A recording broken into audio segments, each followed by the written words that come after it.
Hello guys! Welcome back to my channel, Beth Cuisine. Hello guys! I-share ko lang sa inyo ang aking recipe for today guys. My recipe for today guys is adobong balon-balunan at atay ng manok. Ayan guys, yung balon-balunan natin, yan yung atay. Kanina pala guys, yung balon-balunan ay nilinis ko yan at nilamas sa asin. Tinanggal ko yung mga taba-taba at nilamas ko maigi sa asin. Tapos hinugasan ko siya maigi. Yan. Hiniwa ko pala siya guys ng ganito. Yan, ganyan kaliliit guys, ganyan. Tapos yung atay, hiniwa ko naman siya ng ganito. Yan. Yan ang pag-slice ko sa atay guys, yan. Mamaya pala guys, itong ating balon-balunan ay akin pang pakuluan. Lagay yung magpainit tayo ng tubig at may kasamang laurel at pakuluan natin saglit. Ganyan po ako magluto ng balon-balunan guys. Ganon ako ka daming ginagawa bago ko siya lulutuin. Ipakita ko sa inyo guys yung mga sangkap na aking gagamitin para sa aking adobong atay at balon-balunan na manok. Yan. Yan yung mga sangkap guys. Gagamit ako ng ginger, onion, garlic, siling pula, at siling haba. Mamaya guys ay gagamit din ako ng oil. Gagamit din ako ng vinegar, soy sauce, at oyster sauce. Yan yung mga sangkap guys na aking gagamitin para sa aking adobong balon-balunan at atay ng manok. Tara guys, samahan nyo ako. Pero bago ko siya lutuin guys, pakuluan ko muna saglit ang balon-balunan. Tara guys. Hello guys, ayan. Napakuluan na natin guys ang ating balon-balunan. Ngayon guys ay i-drain ko na yan at gagawin na natin ang pag-adobo. Umpisahan na natin guys sa pagluto. I-drain ko na yung tubig dyan guys. Tanggalin na natin. Hello guys. Umpisahan na natin sa pagluto ng ating adobong balon-balunan at atay ng manok. Una guys, yan, nagpainit na ako ng pan. Maglagay na ako ng mantika, guys.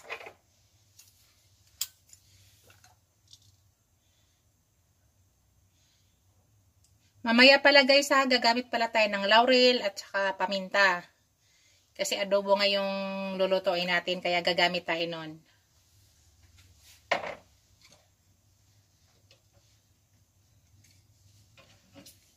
Ngayon, igigisa na natin ang ating garlic guys.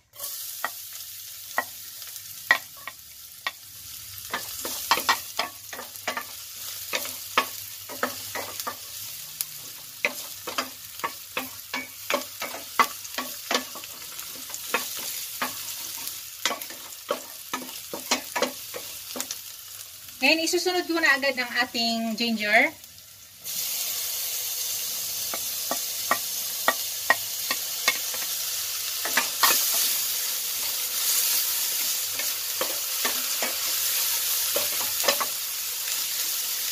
Mas maraming ginger guys, mas masarap kasi nakakadagdag ng aroma yan, nakakatanggal ng lansa.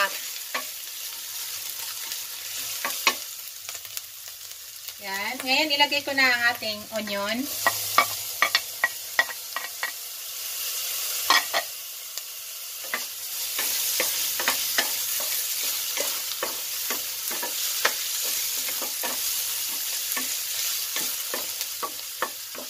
Mayroon tayong kanya-kanyang technique sa pagluto guys. Itong version ko sa pagluto ng aking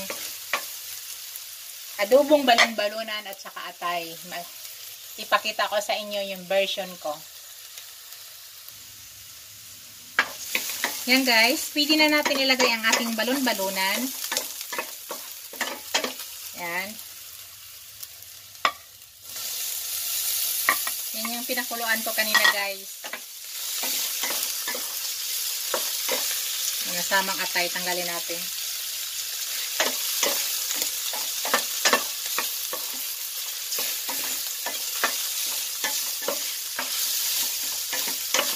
I-mix lang natin maigi para maano siya, may mix ang mga sangkap dito sa ating balon-balonan. Yan. Medyo i-adjust ko lang yung apoy, guys. Ngayon, guys, maglagay ako ng tuyo. Lalagyan ko na siya ng tuyo. Yan. Estimate nyo lang, guys, kung ano kadami ang luto nyong tuyo, luto nyong adobo, balon-balunan. Estimate nyo lang yung tuyo. Huwag masyado damihan. Mas maganda kung magkulang kaysa sumubra. Mas masarap pag hindi ito maalat, guys.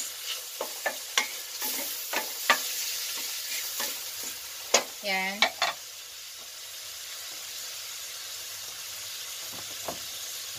Ngayon, guys, maglagay ako ng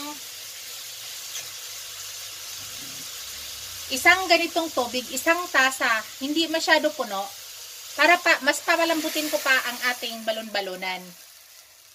Yan, palambutin ko pa yan, guys. Pero habang pinapalambot ko na yan, ay maglagay muna ako ng suka. Lagay muna ako ng suka, guys. Yan. Tama na yung suka. Higdan natin konti. Tapos maglagay na ako ng laurel. Habang papakukuluan natin siya, guys. Yung atay ay mamaya pa ilagay natin. Huli yun, guys. Lagyan na natin yung dahon ng laurel. Ang gamit ko palang guys, na paminta ay crack. Crack ang gagamitin ko. Hindi ako gagamit ng buo. Crack. Yan. Maglagay tayo ng crack na paminta.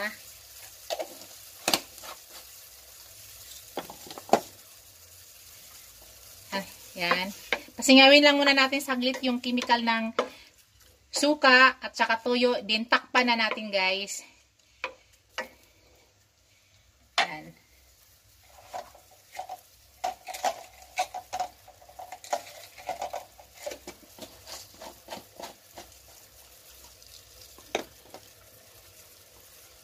Ngayon, guys, takpan muna natin. Hintayin natin nga mag-absorb yung sauce dyan.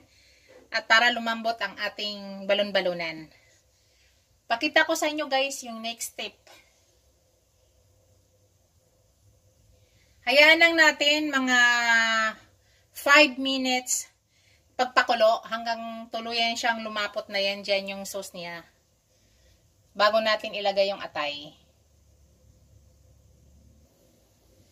Hello, guys. After 6 minutes, check natin, guys. Yan, nakita nyo, guys. Ganito na yung tsura niya, guys. After 6 minutes. Ngayon, guys, ilagay ko yung ating sili. Siling haba at saka labuyo. Guys, it's up to you, Kung ayaw nyo ng maanghang, huwag po kayo maglagay nito. Kami, mas gusto namin pag ganito ay maanghang. At talaga yung pamilya namin, guys, ay mahilig sa maanghang. Itong pinapakita ko sa inyo ay ito ay pagkain ng po namin. Kaya, kung ano yung gusto namin, hilig ng pamilya namin, ayan po yung ginagawa ko. Pero, optional lang ang paglagay ng sili, guys. Nasa inyo yan. Yan. Ngayon, guys, ilagay ko na ang ating atay.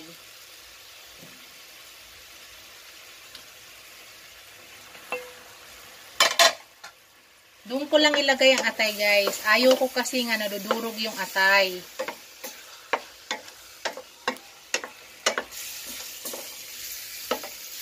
Hinuhuli ko siya, guys.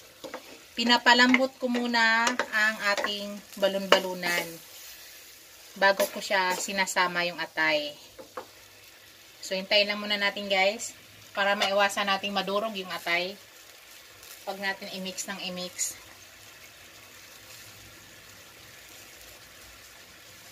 Ngayon, guys, maglagay ako ng pangdagdag ng panglasa.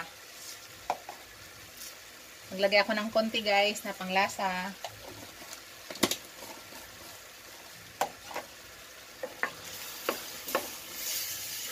Yan. Pag nalagay na natin yung atay, guys, hayaan na lang natin nga. Open lang. Hindi na natin i-close. At dahan-dahan lang po para hindi madudurog ang ating atay. Yung atay, napakasaglit lang yan lutuin. Hindi yan masarap pag overcook kasi medyo papait siya pag nag-overcook na. Yan. Ngayon guys, maglagay na ako ng oyster sauce. Ito na yung pinakalas na ilagay natin.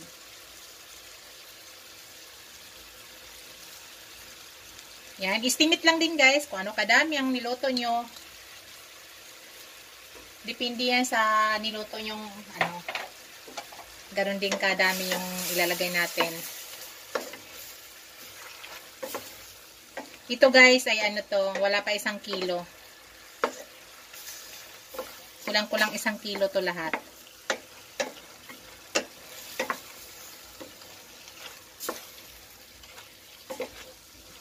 Yan. Yung lasa yan guys, estimate ko na yan. Tama ng lasa yan. Tama na yung lasa niyan. Kahit hindi ko siya titikman, alam ko yung lasa ay tama na. Hayaan lang natin yan guys, hanggang maluto yung atay. Ang niluluto natin dyan yung atay na lang, kasi yung balon-balunan ay luto na. Kaya guys nilagay ko muna yung suka, nga wala pa yung atay. Hindi ako naglalagay ng suka pag may atay na.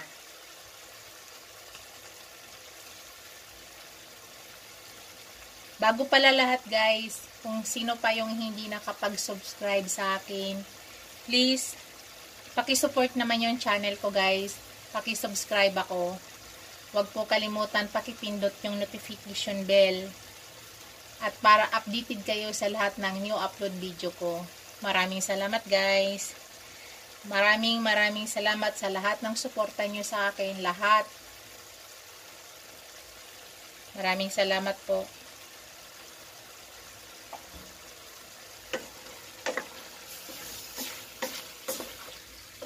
Kita nyo guys, napakasarap na. Hayaan mo lang natin yan guys, maluluto lang siya. Wala na tayong nilalagay na tubig. Kaya na lutuin ang sauce niya yan. Pero para make sure guys, titimplahan natin, titikman natin para sure nga tayo ay ang lasa ay tama na. Sa akin, estimate ko na to guys eh. So, sarap guys. Maanghang. Sabi ko, nasa inyo po yan guys. Kung ayaw nyo ng maanghang, huwag po kayo maglagay ng sili. Ito ay pagkain lamang namin. Kaya yun.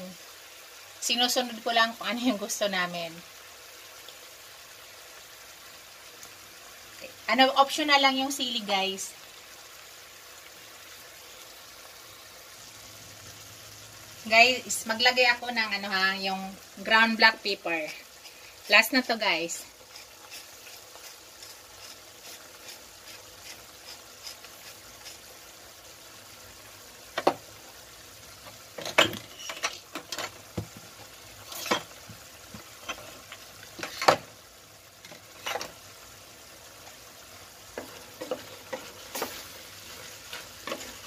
Napakasarap guys.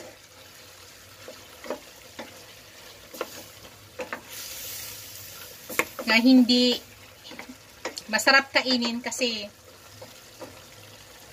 malambot na yung balon-balunan natin.